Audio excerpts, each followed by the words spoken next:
Let's talk about something I really want to talk to you about. Okay. I've been saving this. Yeah. You grew up in Cincinnati. 9 years. How do you feel about Pete Rose? I love Pete Rose. Do you think Pete Rose should be in the Hall of Fame? Of course. Absolutely. I think it's not. And so should Barry Bonds. Okay. This is my hill to die on. Okay.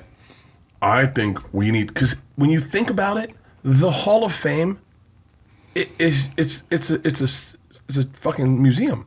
It's a truck stop museum. It is. It's the biggest ball of yarn for baseball. Yeah. It's not. There's nothing real. That is where we celebrate the people that made the game fun. Yeah. It is. There is no competitiveness. Pete Rose is. There's nothing that can happen inside. Once you've been inducted into the Hall of Fame, has absolutely zero effect on actual baseball. Now there's this weird thing that like everybody who knows anything about the game knows that these two are Hall of Famers. I mean, Barry Bonds and Pete Rose, and Mark McGwire, and Roger Clemens. Everybody knows everyone. this. Name the list of people that are banned, that aren't going to be allowed into the. Give me a list of the people that aren't. Do you want to know allowed that there's a really crazy thing you can do, which is, I switched to Barry because we were talking about, but there's this crazy thing about Barry Bonds, where his stats, if you take away, I think he had, let's say 5 or 6 or something like that MVP seasons.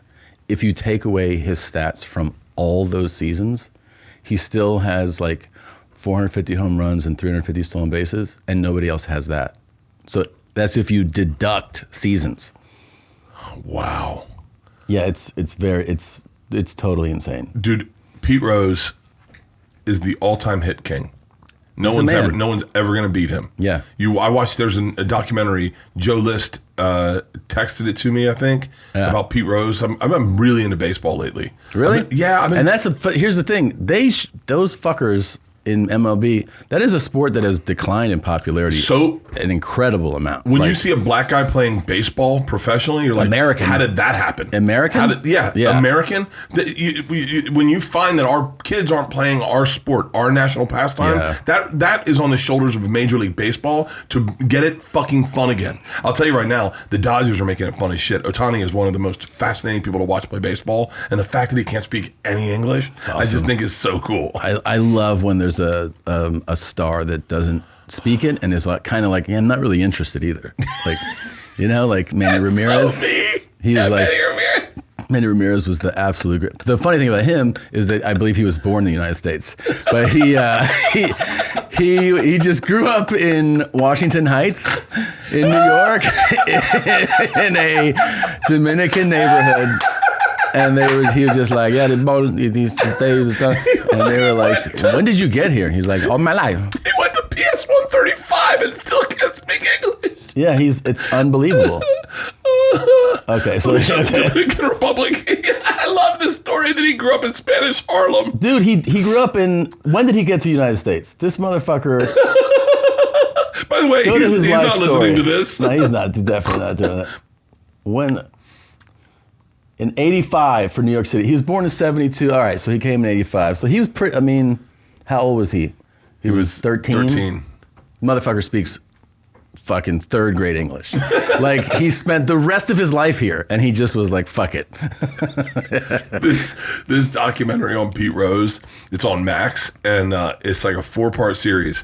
You watch the first one, and your dick's hard. You're like, fucking, he needs to get into the Hall of Fame. Yeah. Then you watch the second one, you're like, okay, he's got some flaws. Yeah. And then you watch the third one, you're like, God damn it, Pete Rose, stop speaking. Yeah. And by the fourth one, you're like, who greenlit this documentary? He fucked a 15-year-old? What the fuck? What? Oh, dude. Allegedly. Yeah. Allegedly. He's like, and then someone. So it's really good, this It's doc? so good. I'll watch it. But you know, what he's got, what's fascinating to me is he was playing the Yankees, and Mickey Mantle, my hero, Mickey Mantle, was making fun of him because he was sprinting to home base on like a walk or whatever. And he goes, look at fucking Charlie Hustle over there.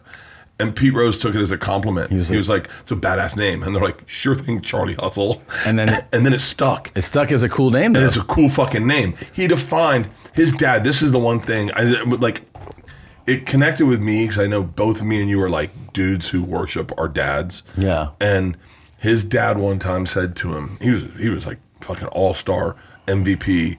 And his dad said to him, never stayed after his games. So he had to get up and go to work. his dad was sitting by the car after his game. He's a professional baseball player. And his dad goes, hey, on that third at bat, you didn't sprint down to first base. And Pete Rose is like, I didn't. I hit the ball down to second, and I was pissed. And he goes, yeah. And his dad goes, don't you ever embarrass me in this city like that again.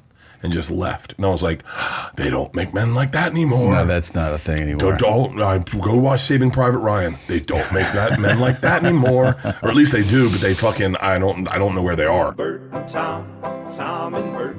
One goes topless while the other wears a shirt.